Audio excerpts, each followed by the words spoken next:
Hey, I'm Catloafman, and wow, the Splatoon Direct was amazing. I was considering doing a full-on analysis of it, but that would be like 2 hours long, so to spare you from a ridiculously long video and my mind from editing that monstrosity, I thought I would just analyze parts of the Direct. And so in today's video, I'm going to focus on the thing lots of people seem to overlook, the story mode. And I'm gonna be honest, so far I'm pleasantly surprised by how good it looks, at least so far. So the story mode seems to be more Octo expansion than hero mode. In fact, I have a theory it's a bit of both. I don't think the Direct is in order of what happens in the story. The first thing we see is Agent 3 recovering, not in her hero suit. Remember, this is important. And the little buddy in some snowy place, which I'm assuming is in Alterna. And then it switches to Cuttlefish in a desert area, the Splatlands, and Agent 3 in a hero suit. We move on to Agent 3 again with a tri-stringer, not in her hero suit, and the Squid Sisters with Captain 3 in Alterna, talking about how Gramps, aka Cuttlefish, enlisted you. A little later we see gameplay with some very interesting details. Agent 3 is in her hero suit going to get a Zapfish. Also we see a hopefully single player exclusive Splashdown special that you charge up by painting the ground. Also, something noteworthy is there is no life counter that shows how many lives you have. Then we switch over to somewhere where I'm assuming is in Alterna.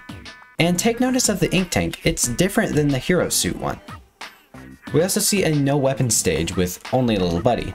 Then we see a stage without Little Buddy in what is not the same level, but what seems to be the same area. And we get a better look at the stage goal, which looks a lot more like Octo expansion goals.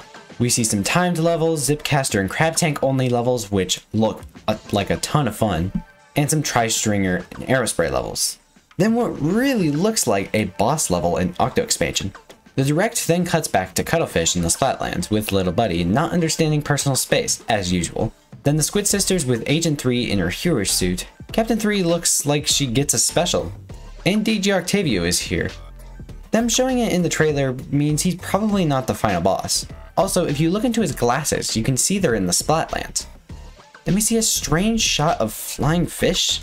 Yeah, I have no idea what this is all about. I'd love to hear your theories in the comments.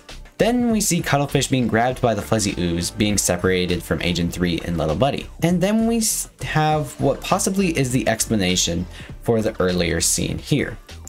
Agent 3, as she falls, she loses her hero suit piece by piece. Now remember, this is just a theory, but I think Cuttlefish recruits you into rescuing Zapfish from Octavio.